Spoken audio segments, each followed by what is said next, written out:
नमस्कार। आज हम केट कार्लाइल की किताब इफ बुक्स कुड किल की दुनिया में गहराई से उतर रहे हैं। हाँ, ये बिब्लियोफाइल मिस्ट्री सीरीज की दूसरी किताब है और ये जॉनर ही अपने आप में दिलचस्प है।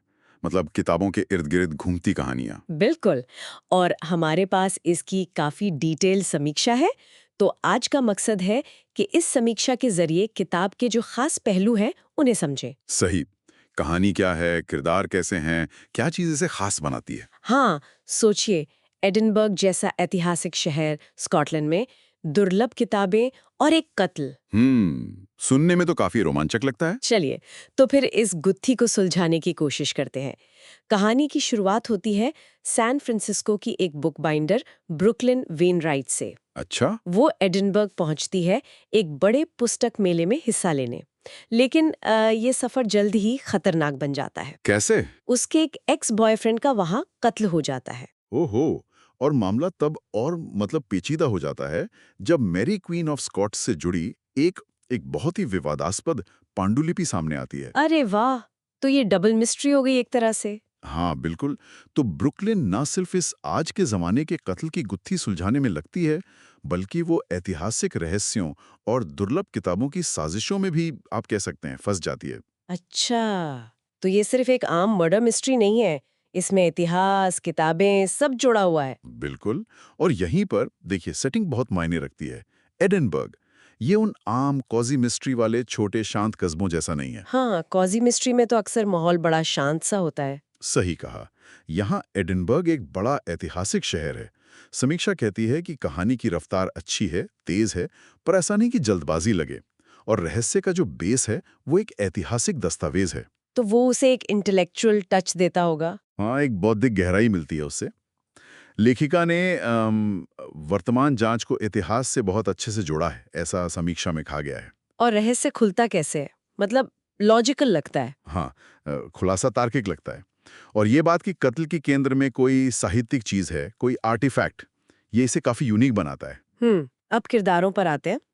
मुख्य किरदार ब्रुकलिन, वो कैसी है? समीक्षा के हिसाब से ब्रुकलिन काफी काबिल है, पसंद आने लायक है और स्वतंत्र सोच वाली है।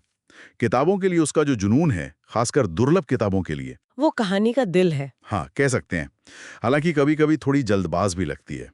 और उसका एक रिश्ता है पूर्व ब्रिटिश जासूस डेरिक स्टोन के साथ। अच्छा, तो रोमांस का एंगल भी है। हाँ है।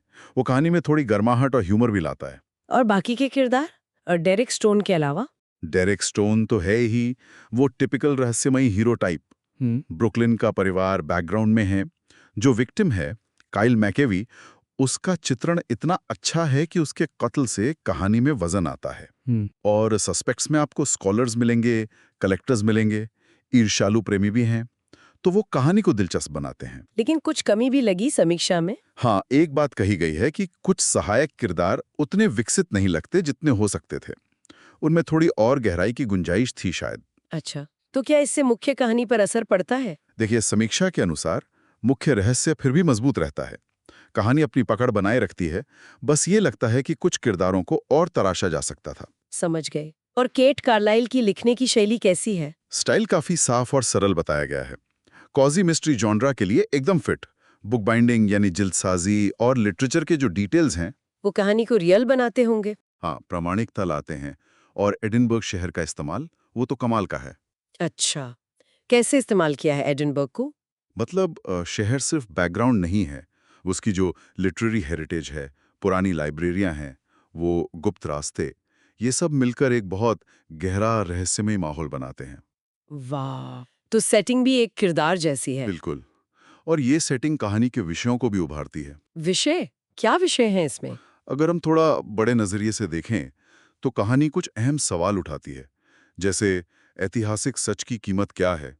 क्या वो खतरनाक हो सकता है? हम्म। दुर्लभ किताबों के लिए जुनून कब एक तरह की सनक बन जाता है? रिश्तों में धोखा और एक औरत का अपनी प्रोफेशनल दुनिया में जगह बनाना, ये सब पढ़ते हैं कहानी में।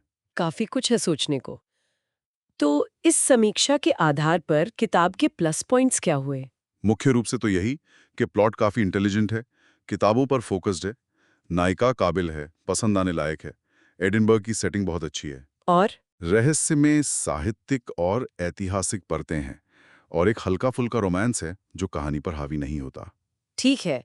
और कमजोर पहलू जैसा आपने कहा, कुछ किरदारों का कम विकसित होना। हाँ, वो एक पॉइंट है। कुछ लोगों को शायद रोमांटिक एंगल थोड़ा प्रेडिक्टेबल लगे, और हो सकता है कि जो बहुत मंजे हुए मिस्ट्री रीडर्स हैं, उन्हें कुछ सुराग जल्दी मिल जाए। अच्छा, तो कुल मिलाकर फाइनल वर्डिक्ट क्या है समीक्षा का? समीक्षा इसे 5 में से 4 स्टार देती है। कहती है कि एक मनोरंजक, इंटेलिजेंट, कॉजी मिस्ट्री है। किसके लिए खास तौर पर रेकमेंडेड है? खासकर उनके लिए जिन्हें किताबों से प्यार है, इतिहास में रुचि है, या जो एक मजबूत फीमेल लीड वाली हल्की-फुल्की मर्डर मिस्ट्री ढूंढ रहे हैं। यानी पुस्तक प्रेमियों के लिए तो ये एक अच्छी ट्रीट है। बिल्कुल। संक्षेप में कहें तो एडिनबर्ग की पृष्ठभूमि में ये किताब किताबों, इतिहास और रहस्य का एक बहुत ही आकर्षक मिश्रण है, और एक दिलचस्प महिला जासूस भी है। हम्म। हम्म और ये सब एक दिलचस्प सवाल भी हमारे लिए छोड़ जाता है। अगर किसी पुराने दस्तावेज की सच्चाई आज के रिश्तों और जिंदगियों पर भारी पड़ सकती है, उन्हें बिखेर सकती है, तो क्या इतिहास की परतें कुरेदना हमेशा सही होता है? क्या ये जोखिम उठाने लायक है? हम्म। ये वाकई सोचने वाली बात